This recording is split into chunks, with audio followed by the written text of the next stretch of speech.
அண்மை செய்தி. தமிழக வெற்றிக் கழகத்தின் 2வது மாநில மாநாடானது மதுரையில் நாளை நடைபெற இருக்கிறது. இந்நிலையில் விஜய் மாநாட்டிற்கு பேனர் வைக்க முயன்ற இளைஞர் பலியாகி இருக்கிறார். மேலும் விவரங்களை செய்தியாளர் கார்த்திக் வழங்கிட கேட்கலாம்.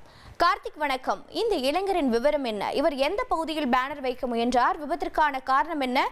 கள நிலவரம் என்ன?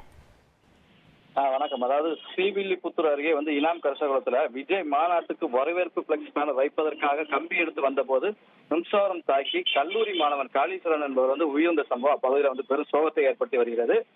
தமிழக வெற்றி கழக 2வது மாநாடு நாளை மதுரையில் விமர்சையாக நடைபெற உள்ளது. இதற்காக தமிழகம் முழுவதும் தமிழக வெற்றி கழக தொண்டர்கள் மாநாட்டை வரவேற்கும் விதமாக பிளக்ஸ் பேனர்கள், போஸ்டர்கள் வைத்து வருகின்றனர். இந்த நிலையில தான் விருதுநகர் மாவட்டம் ஸ்ரீவில்லிபுத்தூர் அருகே உள்ள இனாம் பெருசகுளம் பகுதியில காளியப்பன் என்பவரது மகன் காளீஸ்வரன். இவர் கிருஷ்ணகோயில் அருகே உள்ள தனியார் கல்லூரியில பிஸ்டாம் கம்யூனிகேஷன் 3ஆம் ஆண்டு படித்து வருகிறார். இவர் விஜய் ரசிகராக உள்ளார். இவர் இந்த பகுதியில பிரதான பகுதியில கருசகுளம் பஸ் ஸ்டாப்ல விஜய் பேனர் வைப்பதற்காக பிளக்ஸ் பேனரை கொண்டு வந்திருக்காங்க. அப்ப அதை ஊன்றுவதற்காக ஒரு 15 அடி 20 அடி உயரம் உள்ள கம்பி, இரும்பு கம்பி எடுப்பதற்காக அருகே உள்ள பகுதியில போய் எடுக்க போயிருக்காரு. போகும்போது அங்க டிரான்ஸ்பார் லைன் HDD லைன் போனதை கவனிக்காம அந்த கம்பியை எடுத்து வரும்போது அந்த வயர்ல உரசினதுல சம்பவ இடத்திலே கல்லூரி மாணவர் காளீஸ்வரன் சம்பவ இடத்திலே பலியா இருக்காரு. உடனடியாக அப்பகுதியில் இருந்தவங்க அவரை மீட்டு ஸ்ரீவில்லிபுத்தூர் அரசு மருத்துவமனை கொண்டு அவரை பரிசோதனை செஞ்சாங்க. அவர் ஏற்கனவே இறந்துட்டாக சொல்லி மருத்துவர் தெரிவித்திருக்காங்க.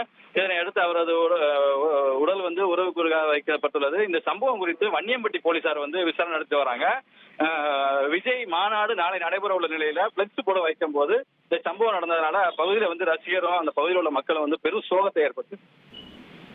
பேனர் கலாச்சாரத்திற்கு உயர்நீதிமன்றம் பல்வேறு வழிகாட்டு நெறிமுறைகளை வெளியிட்டு வரக்கூடிய சூழலில் பேனர் வைக்க முயன்ற இளைஞர் பலியாகி இருக்கும் சம்பவம் சோகத்தை ஏற்படுத்தி இருக்கிறது. விவரங்களை செய்தியாளர் கார்த்திக் வழங்கிட கேட்டோம். நன்றி கார்த்திக்.